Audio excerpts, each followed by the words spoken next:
I'm Nisha, mom to 14, and I'm in my garage today with looking at my deep freezers so I can go ahead and meal prep. So the way I meal prep may be a little different than a lot of people do.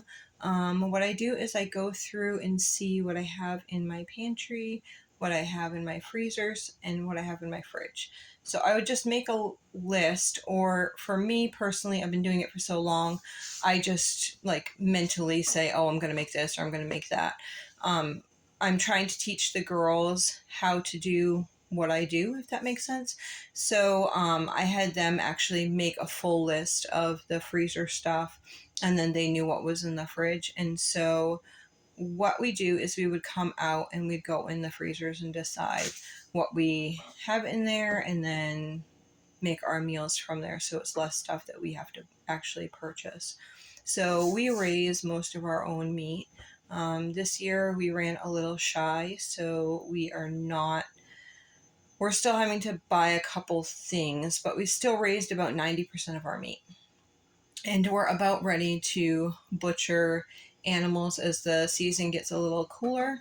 We will be butchering animals. I think we're going to be butchering 5 pigs and 4 cows. Yeah, I was trying to count. 5 pigs and 4 cows. And those are not like, all of them are not super big animals of their size. 2 of the cows are big, 2 of them are small. And then same with the pigs. They're not super big. 2 are really big for the pigs, and then the rest are like medium size-ish, So we'll be putting all that in the freezer for the winter. But so I need to prepare my freezer space and empty that out, because by the end of September, we'll be doing like 1 animal a week, because we butcher and process all of our own meat on our own.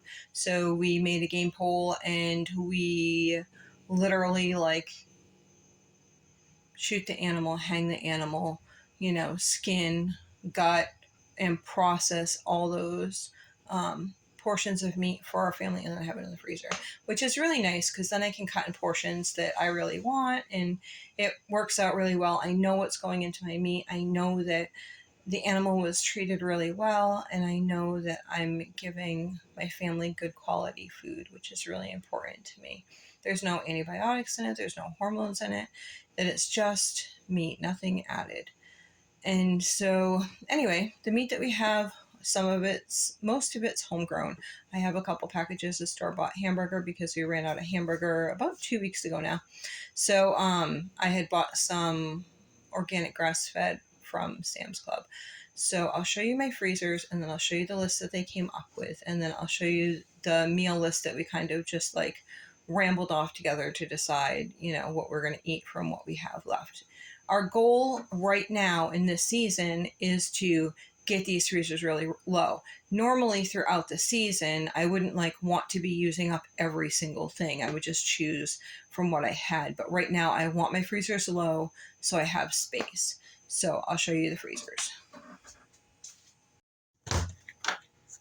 So this is the meat freezer. Remember those hamburgers that we made the other day? They've not been bagged yet. This is what I have left in my freezer for the year for meat. So you can see there's chickens, there's hamburger, there's more hamburger and sausage. This liver right here, we take our liver and we grind it up into small little cubes. I actually put those into silicone muffin tins, and then pop them out. And when we butcher this next cow, we'll actually mix that in with our hamburger. So we're getting all the health benefits of having liver. And then over here, this is the meat freezer, but we also have butter in here. So this is what we have left. This stuff is store-bought, and that, so it may look like a lot of meat to anyone who doesn't have 14 plus people that they're feeding on a regular basis, but it's really not. This is our big freezer, and currently this has lots of berries. So we raked berries, which is what you do when you're in Maine. You rake berries. They're on the ground. It's a low bush berry. So we raked berries, and those are the berries. These are, every time I get extra bananas, we put bananas in there for smoothies or banana ice cream. Strawberries. I was gifted some strawberries and I put those in the freezer as well. These blackberries, we forage all these blackberries here. Let me go down a little bit. I just got that at Sam's Club, the mixed fruit. We do that for smoothies. A lot of mornings we'll do like a smoothie with a homemade muffin or homemade bread. It's really easy, a quick and easy one. So these are almond milks and these are creamers. Here is some cabbage, a couple bags of that. A couple of those pumpkins that we picked from the garden, we cut in half, laid them down on a cookie sheet. Cut them in half, scooped the seeds, laid them on a cookie sheet, and then we bake that down until they're nice and soft, and then scoop that out and put it in the food processor, and then bag up like this. And then you can make pumpkin soup, pumpkin bread, whatever you want to make with that. Then we have all these store-bought veggies here, and then I have some store-bought gluten-free bread there, and the corn that we took down from the garden the other day. And then the last freezer, let's see.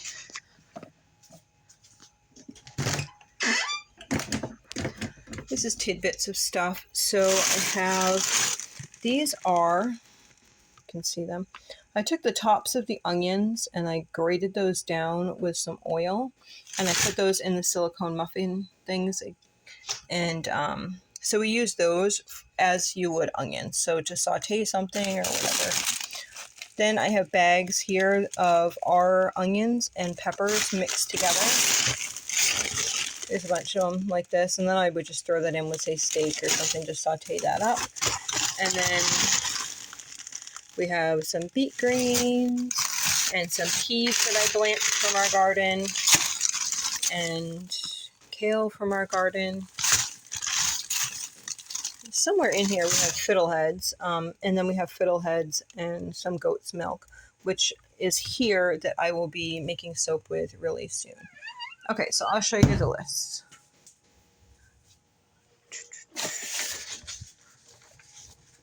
So this is exactly what is in our freezer. They made a great list of what's in the freezer.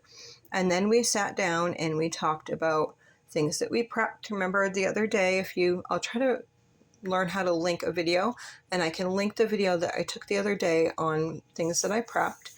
And so we took that list and then this, which is in the freezer, and we're trying to get through until about 2 weeks. So this is that, and then I have this is what we decided. So spaghetti squash we have from the garden, and then we had some meatballs and yellow beans from the garden, the heart onions and peppers. I don't know if you've ever eaten heart.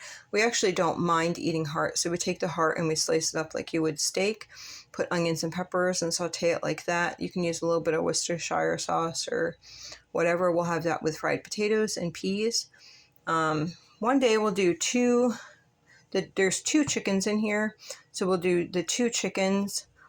And we'll bake acorn squash. You actually cut the acorn squash in half and you scoop out the seeds. And then you cook those upside down and bake them till they're done. And then you flip them over and you put, we're not using butter right now, but you put either butter or coconut oil in there and a little drizzle of maple syrup, and then cook it for another 5 minutes or so. And it's so yummy.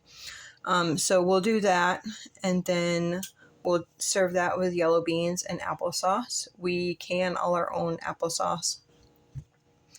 And let's see. So after we do that meal there with the... Okay, sorry about that. I used up my memory on my phone. So we would add butter and maple syrup into the acorn squash and bake it like that for another 5 minutes or so, and it comes out really good.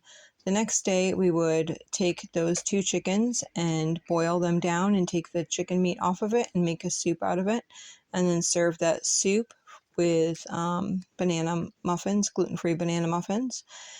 So another day, another idea is the salmon that you saw in the box. We're going to have that with sweet potato fries, which are already in our fridge, all cut up.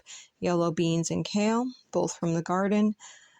Another day we'd have sausage with the sweet potato buns, stir-fry cabbage, and peas from the freezer. Another day would be hamburger with the sweet potato buns, stir-fry cabbage, and corn. Another day, let's see, tenderloin, stir-fry applesauce, chili with venison and cornbread. We're going to make this, we have a little bit of apple bacon, so we're going to take the apple bacon that we smoked from last year and add it to a random bag of white beans, and then we'll make baked beans, and that will be for church tomorrow.